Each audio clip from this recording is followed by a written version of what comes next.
Welcome to this 14th lecture in this course on eukaryotic gene expression. Today we are going to discuss about the regulation of biosynthesis of tRNA and fibers ribosomal RNA by RNA polymerase III.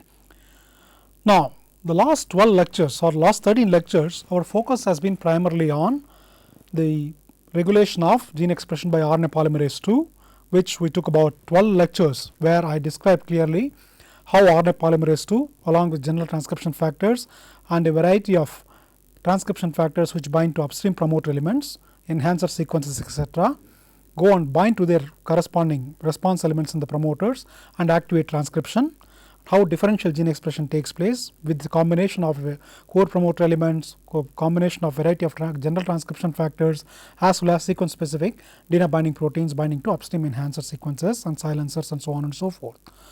We also discussed extensively about the role of chromatin in the regulation of gene expression, how histone modification, DNA methylation, etc. affect gene regulation, and then we discussed considerable amount of time discussing after transcription initiation how RNA processing events take place such as mRNA capping, mRNA splicing, polymorylation and so on and so forth, and very importantly we discussed about the role of RNA polymerase C-terminal domain in all these RNA processing events.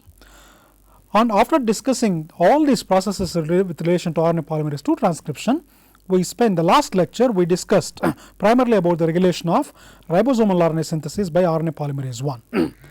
Today we are going to discuss about the regulation of RNA polymerase III transcription, especially the regulation of tRNA and fibers ribosomal RNA synthesis by RNA polymerase III. So this is going to be the focus of today's lecture. RNA polymerase III, as we have seen in the case of Pol I or Pol II, is also a multi-subunit complex, and in fact there are about 17 genes which code the various subunits of RNA polymerase III. So it is a multi-subunit complex, it is a huge protein complex of at least 17 different subunits. Of these 17 subunits, 5 of the subunits constitutes the core subunits of RNA polymerase III. And these core subunits, most of these core subunits have homologs in both Pol I and Pol II. That means these subunits are kind of shared by Pol I and Pol II, but they have homologs. For example, the C160 subunit of RNA polymerase III is a homolog of Pol I 190 subunit as well as Pol II 220, which is the largest subunit of RNA polymerase II, and is kind of homolog of bacterial beta prime subunit of E. coli RNA polymerase I or RNA polymerase. Similarly, the C128 subunit of RNA polymerase III is a homolog of Pol I 110, Pol II 150 and the bacterial beta subunit of E. coli RNA polymerase. The C40 subunit of Pol III is also referred to as AC40 because the same subunit is shared by both polymerase I, which is referred to as Pol A, and polymerase III, which is often referred to as polymerase III. So it is called AC40 because this 40 kDa subunit is shared by both polymerase I and polymerase III and is common to both Pol I and Pol III. In the case of Pol II, its homolog is B45, Pol II B45 also known as RPB3, and it is also the bacterial E. coli or E. coli RNA polymerase alpha is the homolog in the case of prokaryotes. Similarly, the AC19, so called because this subunit is shared by both Pol I and Pol III, and the homolog in the case of Pol II is the Pol II B12.5 or also known as RPB11 subunit in the case of Pol II. Similarly, the ABC23 is shared by all the 3 RNA polymerases, namely Pol I, Pol II and Pol III, and it is known as RPB6 in the case of RNA polymerase II and is the equivalent of bacterial omega subunit. So this has been very brief the subunit structure of RNA polymerase. We will not go into extensive details of how RNA polymerase II subunit is organized, the structure and so on and so forth, but suffice to know that these 5 subunits actually constitute the core RNA polymerase III and they have homologs in case of Pol I and Pol III. Now, RNA polymerase III transcribes a set of genes whose main common features are that they encode structural or catalytic RNAs and in general they are shorter than 400 base pairs. So RNA polymerase III gives rise to RNA molecules which are approximately 400 base pairs or shorter than that. Okay. And what are these kinds of RNA molecules which are made by RNA polymerase III? These include transfer RNAs, fibers ribosomal RNA, U6 spliceosomal RNA, RNase-P and RNase MRP RNA. We will discuss each one of them in detail as we go along in this lecture series. So I am just making a list here. We will discuss each one of them, but I will describe each one of them at the end of the lecture. But in today's topic, primarily we are going to discuss about the synthesis of 3 RNA species by RNA polymerase III, namely regulation of transfer RNA synthesis, mechanism and synthesis of 5S ribosomal RNA and U6 spliceosomal RNA. How are these three major RNA species are actually synthesized by RNA polymerase III? What is their promoter organization? What kind of transacting factors are involved, or which coordinate the RNA polymerase III leading to synthesis of these three major types? The others I will just only make a passing note on it, because it is not possible to cover everything. So, let us now try to understand how RNA polymerase III synthesizes transfer RNA, 5S ribosomal RNA and the U6 spliceosomal RNA. One of the very unique features about RNA polymerase III, which we have not found in case of polymerase II or polymerase I promoters, is that the RNA polymerase III promoters can be either extragenic or intragenic. Whereas so far all our discussion in the last 13 lectures, which centered around RNA Pol II transcription, Pol I transcription, the promoter always lies towards the 5' end from the transcription start site. So, they are almost referred to as the extragenic promoters. They do not, the promoter lies 5' to the transcription start site and not within the coding region. It is only in the case of Pol III transcription, some of these Pol III transcription promoters or Pol III transcript promoters, the promoter can be intragenic, that means within the transcribed region. It can also be extragenic. So, this is one of the fundamental differences between Pol III transcription or promoters transcribed by Pol III compared to Pol I and Pol II promoters. The intragenic promoters are generally Tata-less, that means they do not contain a Tata box, while the extragenic promoters generally contain a Tata box. So, this is another important difference between the extragenic and intragenic promoters. So, let us just take a bird's eye view of what are these three different Pol III promoters, what are the major elements, and then we will take each one of them and discuss in greater detail. So, basically depending upon whether the promoter are intragenic or extragenic, the Pol III promoters are of three major types. They are called type 1, type 2 and type 3. The best example for the type 1 promoters are the promoters of genes encoding 5S ribosomal RNA. Remember, when we discussed about Pol I transcription and regulation in the last class, we had clearly discussed the RNA component of the ribosomes consists of 28S, 18S, 5.8S and 5S, and of which the 5S rRNA is actually synthesized by Pol III. So, that is what we are now going to discuss in detail now. The other three are synthesized by RNA polymerase I, and we have discussed very clearly, to get a functional ribosome you require the coordinate function of all the three RNA polymerases, namely Pol I, which makes 28S, 18S and 5.8S rRNA, and 5S rRNA, which is made by Pol III, and all the ribosomal proteins are made by messenger RNAs, which are transcribed with the RNA polymerase II. So, to get a functional ribosome, all three RNA polymerases have to work together. Today, let us now try to understand how the 5S rRNA gene is transcribed by RNA polymerase III, how is this promoter organized. So, it turns out this 5S ribosomal RNA promoter consists of, it is an internal promoter, like just previous slide we had discussed. The RNA Pol III promoters can be either extragenic or intragenic, or either can be external or internal with reference to the transcription start site. The type 1 promoters, which is an example we are going to discuss, the 5S ribosomal RNA promoter is actually an intragenic promoter, where the promoter lies after the transcription start site, and there are two key promoter elements which are very important for this transcription of 5S rRNA gene. They are called as box A and box C. In the same way, when you come to type 2, which all majority of the transfer RNA genes, majority of the genes encoding various types of transfer RNA fall under the category of again type 2 promoters. Again, this is an intragenic promoter because the two major promoter elements, namely the box A and box B, is within the transcribed region, lies 3' of the transcription start site. The type 3 we are going to discuss as an example the human U6 snRNA. Remember, the U6 snRNAs are components of the splicing machinery.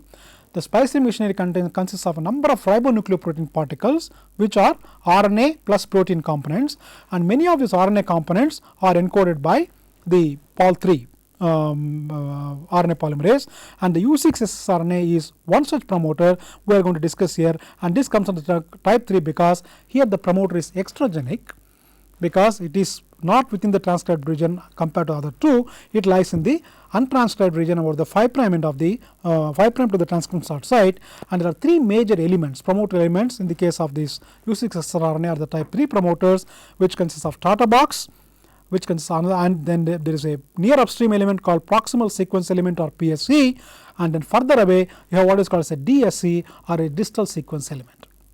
So, remember the Pol III transcription, the Pol III promoters are of 3 distinct types, type 1, type 2 and type 3. Type 1 and type 2, the examples are 5S rRNA and transfer RNA promoters, they are intragenic, whereas the type 3 promoters as exemplified by the human U6SN RNA is extragenic since the promoter lies outside the transcribed region. Let us now discuss little bit in greater detail how is the Pol III promoter of 5S rRNA gene is organized, what are the key promoter elements. This belongs to type 1 and it is an intragenic promoter. It turns out the intragenic promoter in the case of the 5S rRNA gene consists of 3 major elements which together consist of what is called as a internal control region, often referred to as ICR. Now, the internal control region comprises of 3 distinct elements. It consists of what is called an A box, which I have shown in red color here, which spans from plus 50 to plus 64. So, the transcription start site is plus 1. So, the promoter lies after the transcription start site, that is why we call it as intragenic. So, the A box spans from plus 50 to plus 64. There is immediately after that you have what is called say intermediate element, which spans from plus 67 to plus 72 with respect to transcription start site, and then there is what is known as a C box, which spans from plus 80 to plus 90. And it also turns out in the case of all the 3 RNA Pol promoters, namely the type 1, type 2 or type 3, whether it is extragenic or intragenic, the termination mechanism is more or less similar and is actually detected by a stretch of trees. We will discuss in more detail about the transcription termination by RNA polymerase III later in this talk, but remember a simple stretch of T's, even 10 to 20 residues of T is good enough to terminate RNA Pol III transcription. And this transcription termination signal is common whether it is type 1 or type 2 or type 3 promoters. So, transcription termination signal in the case of Pol III promoters primarily consists of a stretch of T residues ranging from 10 to 20 residues. So, this is basically how a Pol III promoter of Xenopus laevis 5S rRNA gene is organized. Remember, there are 3 major elements, a box A, box C, and in between you have what is called as an internal control, intermediate element. Together they constitute what is called as a internal control region. So, these are the major cis-acting elements of a 5S rRNA promoter transcribed by RNA polymerase III. Now, let us look at the tRNA promoters. Here they have taken an example of Xenopus laevis tRNA coding for leucine, the tRNA leucine gene, which belongs to the type 2 category. Unlike the 5S rRNA promoters where we have discussed the major promoter elements are box A and box C, here the key promoter elements are known as box A and box B. Again they are internal because the box A spans from plus 8 to plus 19, whereas box B spans from plus 52 to plus 62. So, they come after the transcription start site, therefore, they are known as intrinsic. And as observed in the case of the type 1 promoter or the 5S rRNA promoter, even here the transcription termination is dictated by a series of T residues which act as a transcription termination signal even in the case of the type 2 promoters. When you come to the Pol III promoter of human U6SN RNA gene, remember it is a type 3 promoter and it is an extragenic promoter where all the cis-acting elements are present towards the 5' end before the transcription start site, whereas in the other 2 promoters which we discussed so far, the promoters are internal. So, the major cis-acting elements are what is called as a distal sequence elements, which usually lies about 200 base pairs away from the transcription start site and is often known as the DSE, and it also consists of a core promoter which there are 2 major promoter elements in the core promoter element, namely the proximal sequence element or PSE, which spans between minus 65 to minus 45 as shown in blue color here, and a Tata box which is minus 32 to minus 25. So, the 2 intragenic promoters 5S rRNA gene promoter and the tRNA gene promoter do not contain any Tata element and the promoters are internal, whereas in the case of the human U6SN RNA gene, the promoter is extragenic and it contains a Tata element and 2 other promoter elements referred to as PSC and DSC. And as seen in the case of the intragenic promoters, even here a simple stretch of T residues towards the 3' end of the gene act as a transcription termination signal. So, irrespective of whether the promoters are intragenic or extragenic, the transcription termination mechanism is more or less same. So, although I have described these 3 basic types of Pol III promoters, there are always variations, there are always exceptions to this rule. For example, in the case of Saccharomyces cerevisiae, the U6SN RNA gene promoter consists of cis-acting elements which are both extragenic as well as intragenic. So, although the Basically, there are three types of Pol III promoters. There are variations, there are exceptions to this rule, and one such exception is what I have shown here, where the Pol III promoter of Saccharomyces cerevisiae U6 gene is a kind of a hybrid promoter because it contains a Tata box, so which is extragenic, 5' to transcription sites, and it also contains a box A within the transcribed region, and it contains a box B at the 3' flanking region of the U6 gene. So, the Tata box is located from -30 to -23, whereas the A box is located from +21 to +31 within the coding region, whereas the B box is located far downstream of the U6 coding region from +234 to +244. So, there are variations from the three basic types, such as the Saccharomyces cerevisiae U6 gene, where it can be both extragenic as well as intragenic. Again, the transcription termination is brought about by a stretch of T residues as seen in the case of the other Pol III promoters. Now, how did people find out that the promoter in the case of the Pol III transcription unit is internal? As we have studied in the case of the Pol II promoters, primarily studies involving mutations, site-directed mutagenesis and deletions have helped people to demark what are the major cis-acting elements involved in the Pol III promoter. For example, I have just shown a cartoon here to illustrate one experiment which actually demonstrated that the promoter in the case of the 5S rRNA gene is actually internal. So, basically the strategy is similar to what we have studied in the case of the Pol III transcriptions, where when people started making deletions towards the 5' end of the transcription start site, people found out when you delete the 5' regions before the transcription start site, it had no effect on the promoter activity. The promoter activity was not affected when you make deletions 5' to the transcription start site, clearly indicating that there is no cis-acting elements or there is no major promoter elements 5' to the transcription start site.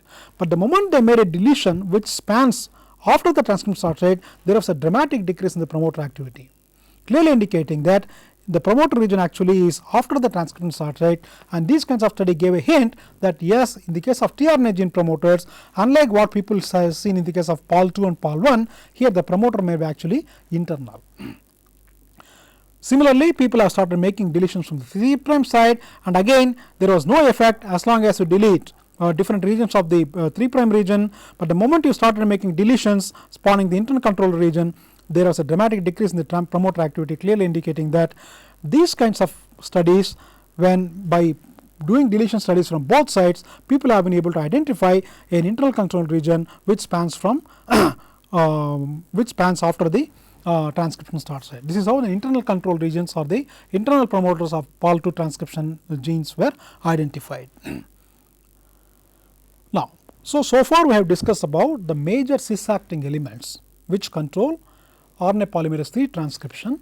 As we discussed, you have type 1 promoter, you have type 2 and type 3 promoters, and a typical example for type 1 promoter is the 5S ribosomal RNA gene, which contains box A and box B, and you have the type 2 promoters. Most of the tRNA genes fall under this category. They have the box A and box C, and then we discuss about extragenic promoters in the case of the human U6 RNA, where the promoter is external or extragenic, which contains of Tata box, a proximal sequence element and a distal sequence element. And there are variations as seen in the case of the Saccharomyces U6 RNA gene. Now, let us spend some time to understand what kind of transacting factors go and interact with the cis-acting elements. It turns out there are three major transacting factors which govern the regulation of transcription by RNA polymerase III. These are known as TF3A, TF3B and TF3C. Remember, whenever we talked about Pol II transcription, the designation has been TF2. All the factors were designated as TF2A, TF2B, TF2C and so on and so forth. Whereas when it came to Pol I, they are designated as TF1.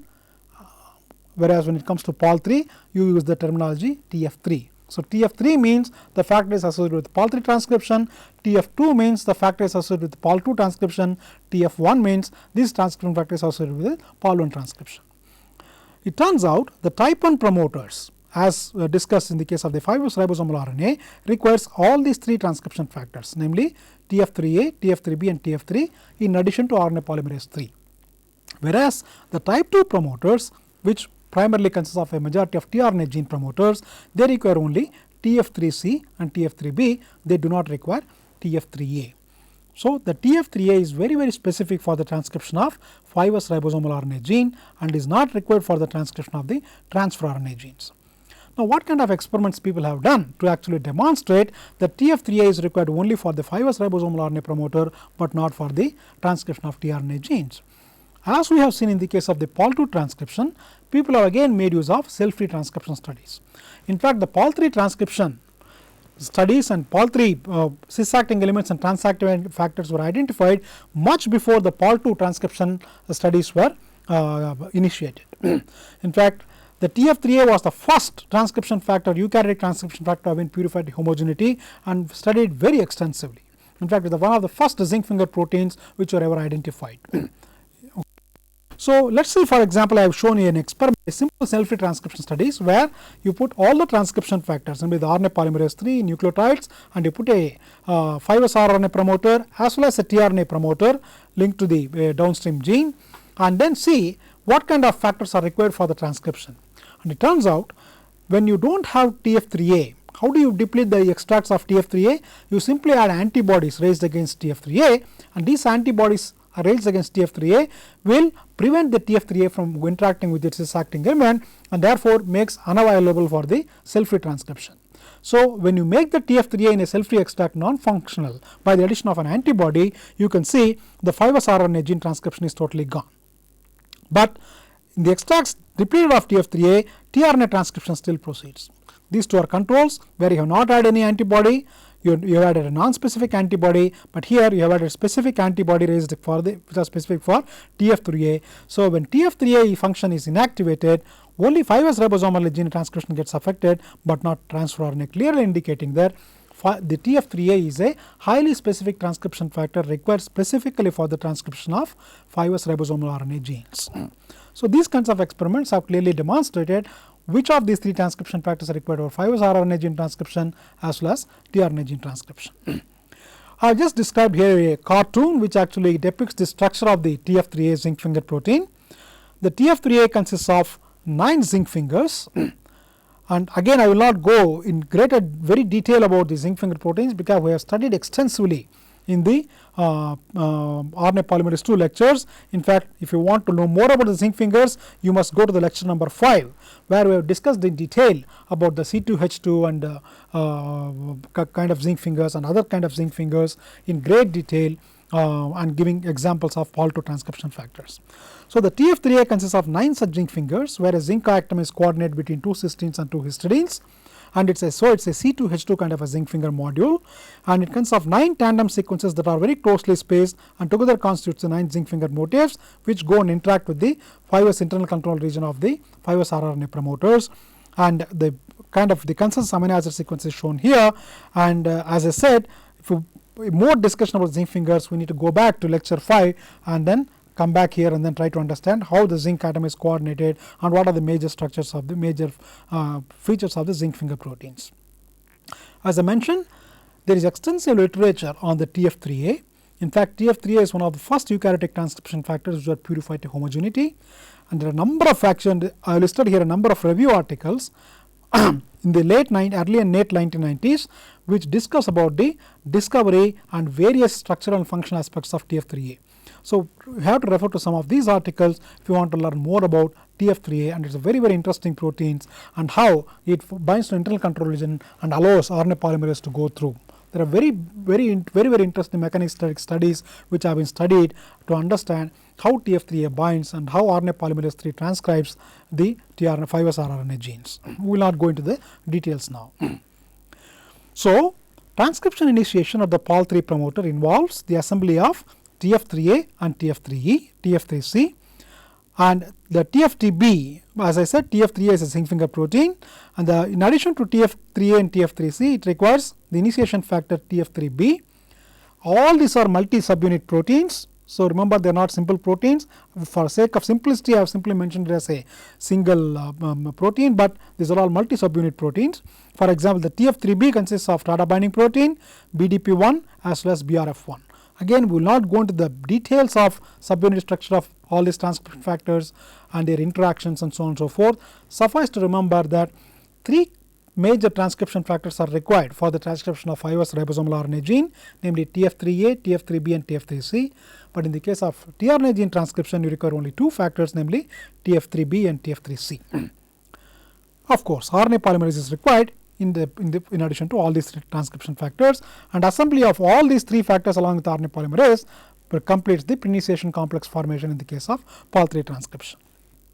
So again, as we seen in the case of the polymerase II transcription, where the TF2D and the TF2A come and occupy first, and then the RNA polymerase is brought in and other factors come and join and the preinitiation complex is formed. The same way, ordered sequential binding of transcription factors to the 5S RNA gene results in the formation of a preinitiation complex. In the case of Pol III promoters, for example, the internal control region of the 5S rRNA gene is first bound by TF3A. So TF3A is the first transcription factor to go and bind to the internal control region, but this results in the formation of very unstable internal control region TF3A complex.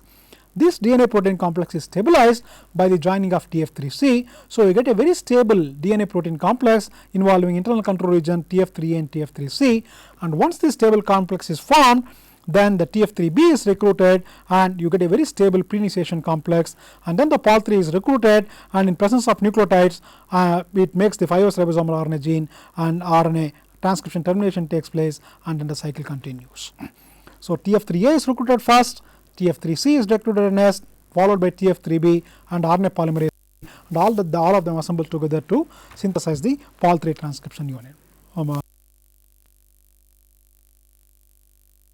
So far we discussed about the transcription factors binding to the internal control, introgenic promoters, namely the 5S rRNA and tRNA genes, where you have the TF3A in the case of the 5S ribosomal RNA gene, and you have, in addition to TF3A, also have TF3C and TF3B in the case of the tRNA genes. So let us very briefly discuss about the various transacting factors which are involved in the regulation of in the extragenic promoter, namely the human U6 snRNA gene, where you don't have either box C or box B or box C, but you actually have extragenic promoters in the form of a Tata box, a proximal sequence element and a distal sequence element. So what kind of protein factors go and bind to this? The transacting factor which bind to the U6 snRNA promoter in the case of humans, where the promoter is extragenic, are primarily an OCT1 and a staph, ZNF, ZNF or SBF protein. These are variously named. They bind to the distal sequence element, whereas a protein called SNAPC or the snRNA activated protein complex, also known as the PTF or the proximal sequence element associated transcription factor, binds to the proximal sequence element, and of course the Tata binding protein occupies the Tata box. So these are the major transacting factors which interact with the cis-acting elements of the human U6 snRNA gene, where the promoter is extragenic, whereas in the case of the other two, namely the 5S rRNA gene, you have TF3A, TF3B and TF3C, as in the case of tRNA genes it is TF3B and TF3C. So these are the cis-acting elements and transacting factors involved in the regulation of Pol III transcription. As I said, I have made a very simplistic view of Pol III transcription. It is much more complicated than what I have discussed just now. The idea is not to confuse the viewers and not to confuse the learners, but to give a very overall view of the mechanism by which the Pol III transcription takes place. So I have given a very bird's eye view of the major cis-acting elements and transacting factors involved in the Pol III transcription. You want to study more details about the Pol III transcription, there is an excellent review in Genes and Development in 2002 by Schramm and Hernandez about the recruitment of RNA Polymerase III target promoters, how all these transacting factors with TF3A, TF3B and TF3C interact with each other to recruit the RNA polymerase together, and then how RNA polymerase actually transcribes and how the transcription termination takes place and so forth. So for more details you should read review articles such as this. There are a number of other review articles, but this is one of the very interesting and very elaborate review. Now, as I said, termination of Pol III transcription is very simple, and it is actually determined by a short stretch of U residues in the case of RNA, or T stretch which is corresponding to the T residues in the case of the genes. So a very short stretch of U residues can lead to transcription termination in the case of the RNA polymerase III, and this is one of the reasons why polymerase III actually produces very short transcripts, less than 400 base pairs, like tRNA, 5S RNA and so forth, so on and so forth. For example, in the case of the U4 snRNA, RNA, the and human Pol III, the U4 to U5, the just 4 residues of U is good enough to bring about transcription termination in the case of the human and xenopus polymerase III, whereas in the case of Saccharomyces cerevisiae polymerase III, about 4 to 5 residues of T's are used good enough to bring about transcription termination, whereas in the case of Saccharomyces cerevisiae Pol III, about 5 to 6 residues of T in the gene or the U residues in the RNA is good enough to bring about transcription termination. And it turns out of the various subunits of RNA polymerase III which we discussed earlier, the C11 subunit of RNA polymerase III is actually essential for the termination, since if the C11 subunit is deleted or mutated, the termination efficiency decreases strongly.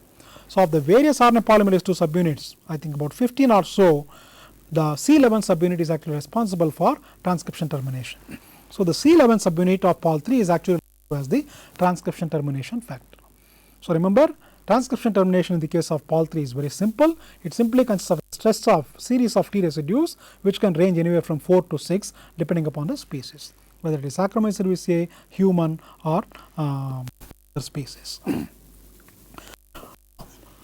It looks very extensive, but the purpose is not to scare you, but just to tell you, in addition to the 5S ribosomal RNA, tRNA and the U6 RNA, the RNA polymerase III also transfers a number of other RNA as a number of other molecules. Many a times you don't know. Whenever we ask you a question, usually the students say Pol III transcription primarily means transfer RNA genes, but it is not true. In addition to the transfer RNA genes, RNA polymerase III also transcribes 5S ribosomal RNA. Many of the RNAs involved in RNA splicing, such as U6 and so on and so forth. It also makes a number of RNAs, which I will. So, let us spend maybe a few minutes to understand what are these various RNA molecules, what are their biological functions, and why these RNAs are also being synthesized by RNA polymerase. For example, in addition to the tRNAs, in addition to the 5S ribosomal RNA and the U6 snRNA, it also makes all these RNAs. The RNSP RNA is actually, its RNSP is an endoribonuclease that processes the 5' terminal of the tRNAs. So, ribonucleases, which is a ribonucleoprotein, RNSP is a ribonucleoprotein, and RNA component of the ribonucleoprotein, which is actually required for the tRNA processing, is actually synthesized by tRNA, by RNA polymerase III. Similarly, there is an RNA called MRP RNA, which actually refers for RNAs involved in mitochondrial RNA processing, which is an RNA dependent endoribonuclease that processes RNA primers for DNA replication in mitochondria, and is also present in nucleolus where it requires in pre-RNA processing. So, this MRP RNA is also made by RNA polymerase III. And there is a very important RNA called 7SL RNA, which is actually a part of the signal recognition particle, which is very important for the bringing the nascent polypeptide chains to the rough endoplasmic reticulum and channelizing proteins towards the secretory pathway. So, all the secretory proteins which contain a signal sequence, they are brought about during translation. They are translated on rough endoplasmic reticulums, and a key protein called a signal recognition particle plays a very crucial role in this process, and the signal recognition particle is a ribonucleoprotein, and the RNA component of the signal recognition particle is actually made by RNA polymerase III. Similarly, you have 7SK RNA, which actually binds to the transcription elongation factor PTFB and is involved in repression of Pol II transcription, and this regulatory RNA is also made by RNA polymerase III. Similarly, there are what are called as Walt RNAs, which are large cytoplasmic ribonucleoproteins implicated in multi-drug resistance of human tumors and are thought to be involved in macromolecular assembly and transport. So, the RNA components of these ribonucleoproteins are also made by RNA polymerase III. And there are what are called as yRNAs, which are very small RNAs of the ribonucleoprotein RORNP, which is the target of autoimmune antibodies in patients with an autoimmune disorder called systemic lupus erythematosus. So, you can see Pol III is not just involved in the transcription of tRNA and 5S RNA, it also seems to be involved in synthesis of a number of other important less known RNAs, but they are very important. Similarly, in the case of nervous system, you have what are called as BC1 and BC200 RNAs, which are RNAs very specifically expressed in neural cells, and they form what are very important components of cytoplasmic ribonucleoproteins, and they play a very important role in the translation of dendritic messenger RNAs in the case of nervous system. So, neural cells. Similarly, there are what are called as virus encoded RNAs VA1 and VA2, which act by inhibiting the RNA activated protein kinases in response to viral infection, thus allowing the translation of adenoviral mRNAs. And there are what are called as SINEs, short interspecies repeated DNA elements encoded RNAs. These are non-autonomous retroposons originating from Pol III transcribed genes. I have made this particular list just to tell you that tomorrow if somebody asks you what is the function of RNA polymerase III in eukaryotic cells, don't say that it simply makes transfer RNA. You have to say it makes transfer RNA, primarily transfer RNA, 5S ribosomal RNA and U6 RNAs involved in splicing, but it also makes a number of other less known RNAs, some of which I have listed here. So, Pol III has very important functions inside the cells. So, just to recapitulate for me, what we have discussed so far I have just summarized here. Synthesis of transfer RNA by RNA polymerase III machinery involves the use of promoter elements located within the transcribed region of tRNA genes. So, the tRNA gene promoters, the promoters are internal.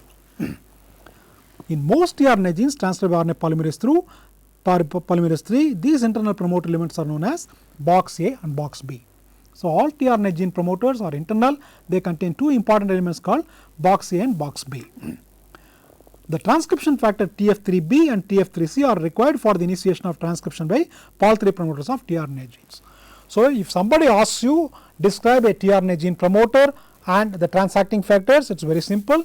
The tRNA gene promoters are internal, they consist of two major cis-acting elements box A and box B and two transcription factors called TF3B and TF3C together with RNA polymerase III are involved in transcription initiation in the case of the tRNA gene promoters. Whereas, if you come to 5S rRNA, it is slightly more complicated than the tRNA gene promoters, where the cis-acting elements instead of box A and B are designated as box B and box C, and in addition to TF3B and TF3C, they also require TF3A. So, three major transacting factors are required for transcription of 5S rRNA gene promoters, whereas only two transacting factors are required for the transcription of tRNA gene promoters. This is the major distinction between the two. The TF3B basically recruits the RNA polymerase III and promotes transcription initiation as well as reinitiation. And one of the components of TF3B is the TADA binding protein, and also in the case of Drosophila melanoic acid, there is a protein called TBP related factor or TRF1, and these actually interact with the TADA like sequence, which is usually present about 30 region from the transcription start site in many of the Pol III promoters. So, when you have an extragenic promoters, you require a TADA binding protein which binds to a TATA sequence.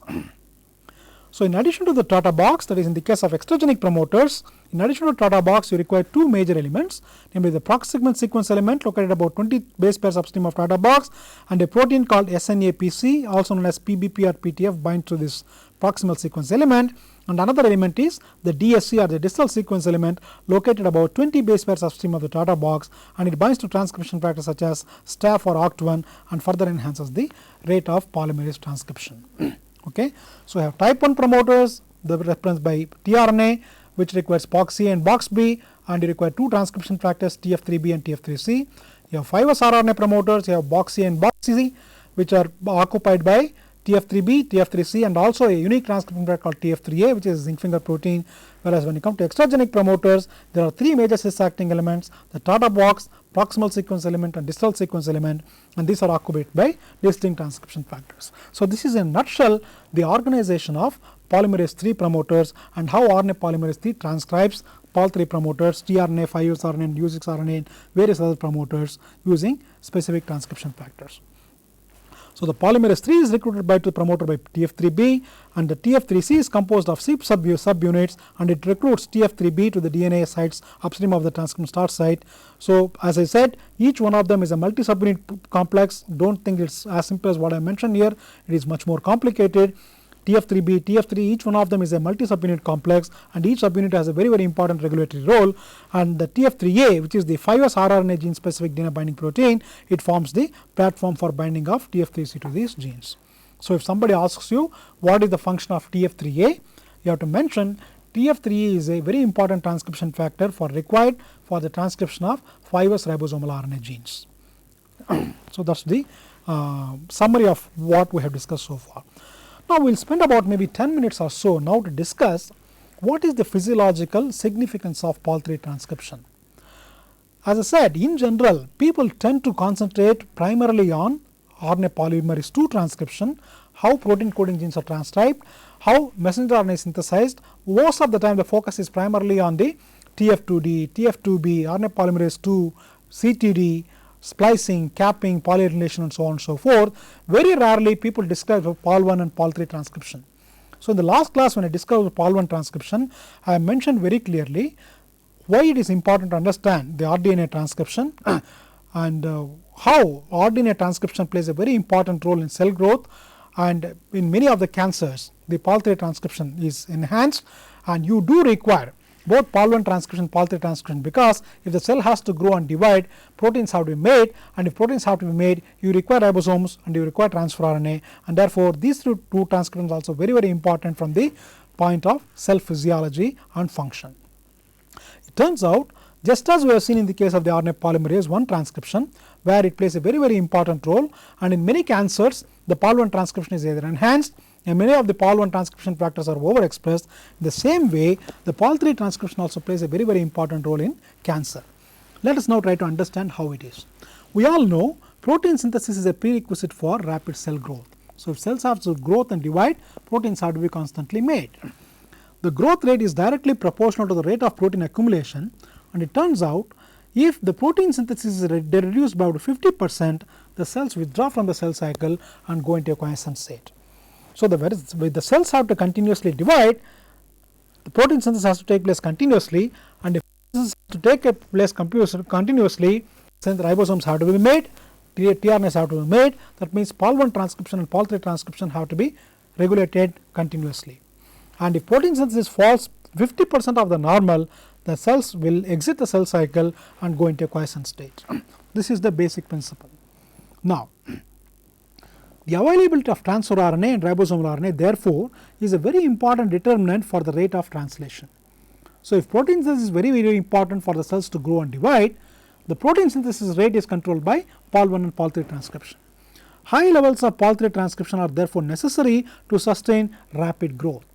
Thus, in many cancer cells there is a frequent deregulation of Pol III in transformed cells. So, if the cancer cells have to divide rapidly, protein synthesis has to take place in a very high amount, and therefore more ribosomes are required, more transfer RNA is required, and therefore in many of these cancer cells the Pol III transcription is upregulated. So, Pol III transcription of transfer RNA in fibrous ribosomal RNA genes as well as Pol I dependent synthesis of large ribosomal RNAs, this aspect we discussed in the last class, is very tightly linked to growth conditions. It decreases when cells are deprived of serum or nutrients, and it increases when cells are stimulated with mitogens. So, when there is a mitogenic stimulation, when cells have to divide, when cells are mitotically active, both Pol I and Pol III transcription go up, and the cells have to differentiate or cells are going to quiescent cell state, the Pol III and Pol I transcription goes down. So, our Pol I and Pol III subtranscription is very beautifully regulated depending upon the need of the cells either to grow or divide or remain quiescent.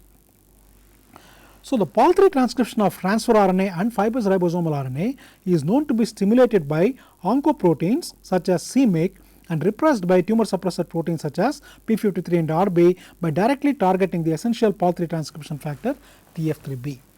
So, because if the cancer cells have to, if the cell has to become tumorogenic, the cancer cells have to keep on dividing, they want more and more transfer RNA to be made, they want more and more ribosomal proteins and ribosomal RNAs to be made, and therefore, the first thing that happens in cancer cells is to upregulate the transfer RNA and ribosomal RNA synthesis, and therefore, the oncoproteins such as c-MYC as well as tumor suppressor proteins p53 and Rb play a very important role in interacting with transcription factors which are involved in Pol III transcription, especially the TF3b.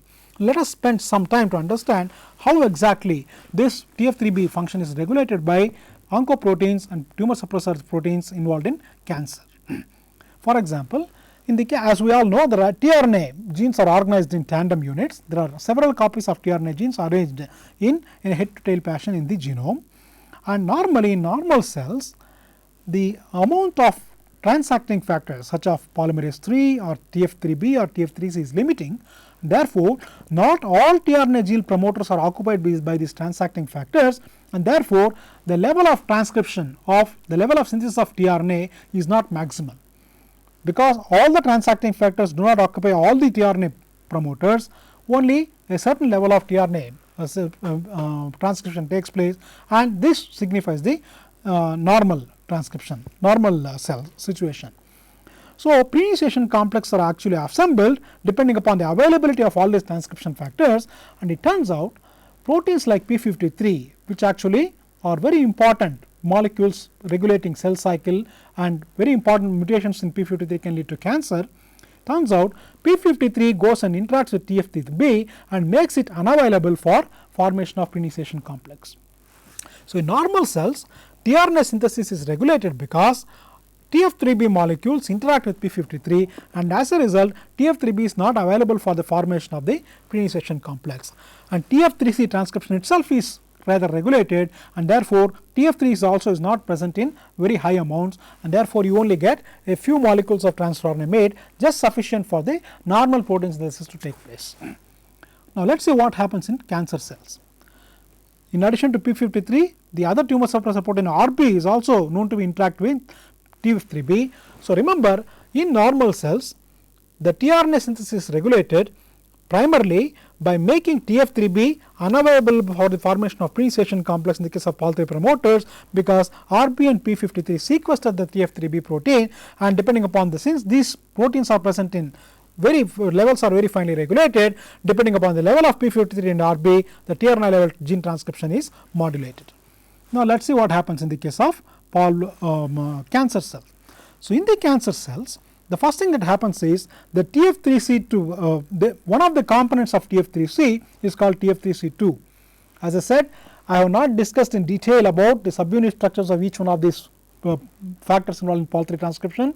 TF3C is a very complicated transcription factor, consists of number of subunits, and one of the TF3C subunits is called TF3C2, and it turns out the TF3C2 subunit itself, which is actually the DNA binding component itself, the levels itself is upregulated in many of the cancer cells. So, compared to normal cells, in cancer cells there are very high levels of TF3C, and therefore the promoter, the number of tRNA gene promoters which are occupied by TF3C is much higher compared to normal cells. Finally, and also in many of these cancer cells, the cancer is because of mutations in tumor suppressor genes like p53 or RB, and when you have mutations on p53 or RB, they cannot interact with TF3b, and therefore they are not able to sequester TF3b and make them unavailable. Therefore, now TF3b is freely available for go and binding to the promoter regions of tRNA genes and initiate transcription, and in turns the TF3b now associates with oncoproteins such as ERK, c-MYC and so on and so forth, which are growth promoters. Okay. So, you can see in the normal cells, when the growth has to be regulated, tumor suppressor proteins like p53RB interact with TF3b and make them unavailable for tRNA gene transcription, and therefore tRNA gene transcription proceeds at a very slow pace. Whereas when cells become cancerous, because of mutations p53 or RB, these mutant proteins cannot interact with TF3b. On the contrary, the TF3b comes and interacts with oncoproteins which are growth promoting agents like ERK and p53. As a result of interaction, the tRNA gene transcription proceeds much faster, and therefore very high levels of tRNAs are synthesized.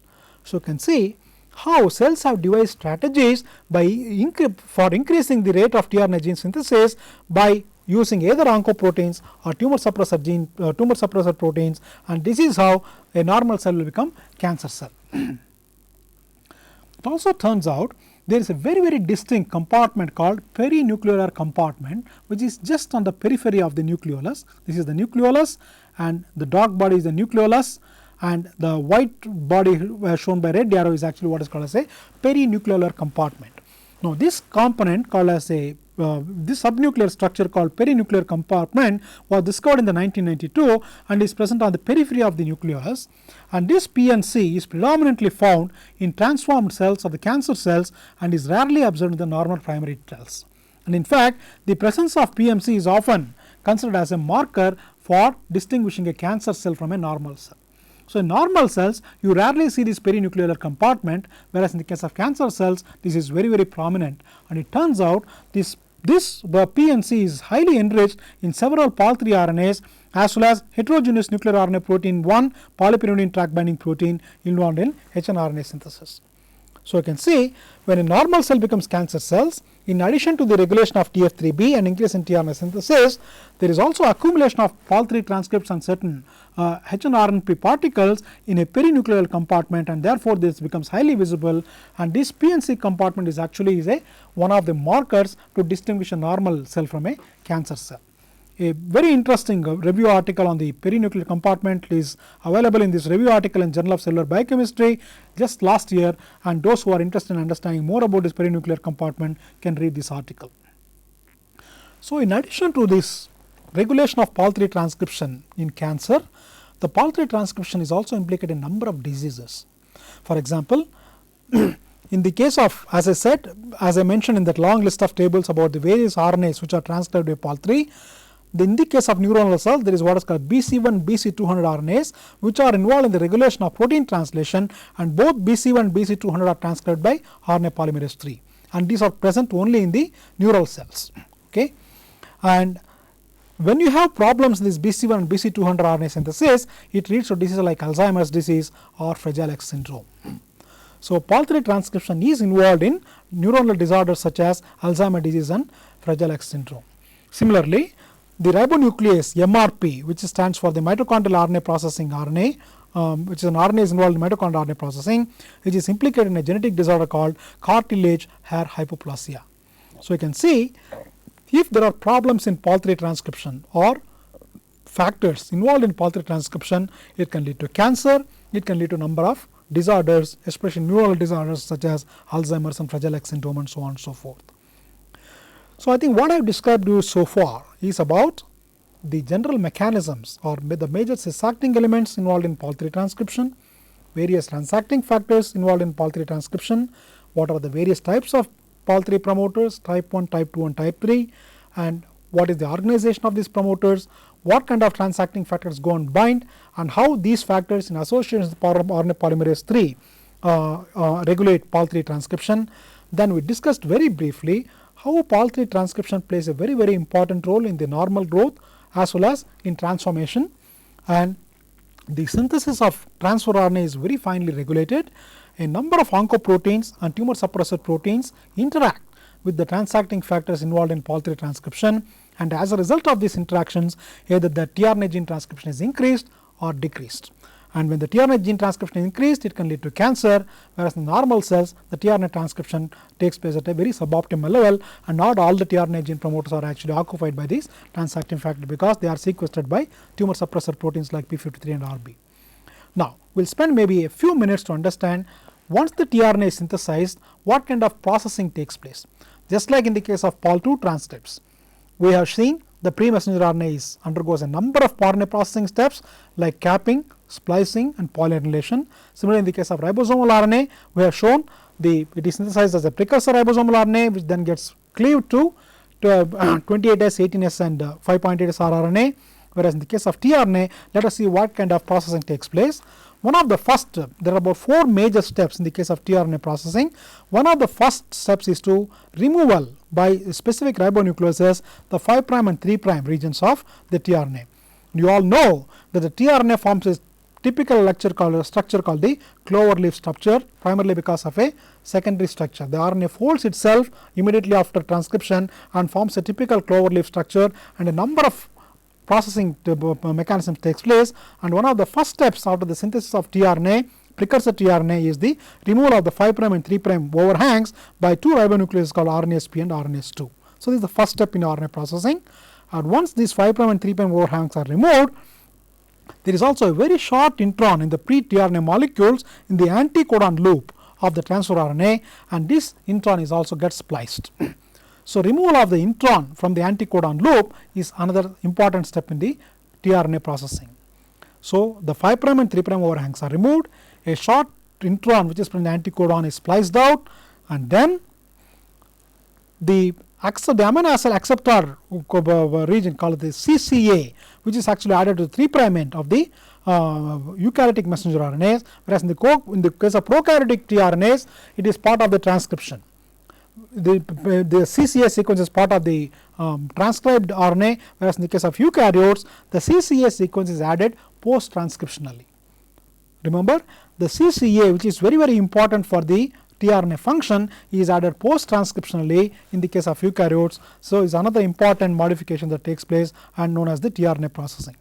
And of course, we all know that just like in the case of ribosomal RNA, in the case of tRNA also a number of unusual bases are present in the tRNA. So, this base modification also is a part of pre-RNA processing mechanism. For example, the dihydrouridine is present in the D arm and the pseudouridine is present in the T arm, and a number of bases like cytosine and guanine and adenine, they all get methylated, and the first anticodon base sometimes is modified to inosine. So, all these base modifications also take place. So, the cleavage of 5' and 3' overhangs, the removal of an intron in the anticodon group, the addition of CCA in the 3' end of tRNA, as well as base modification, all these things happen once the tRNA is synthesized. Ultimately, you get the mature transfer RNA, which is then used for protein synthesis and translation. So, I think I will stop here. What I have listed here is, in addition to the articles which I have listed in between during the course of this lecture, I have also listed some very important papers which are very important key contributions for the RNA polymerase III transcription studies, especially from Bob Roeder's group, who made a very pioneering contribution, and I listed some of these articles especially from Bob Roeder's lab. There are also many other important articles, but these are some of the key papers that one should read if you have to understand a little bit more greater detail the various aspects of Pol III transcription. I have also listed a couple of review articles which very nicely discuss about the various aspects of RNA polymerase III transcription research.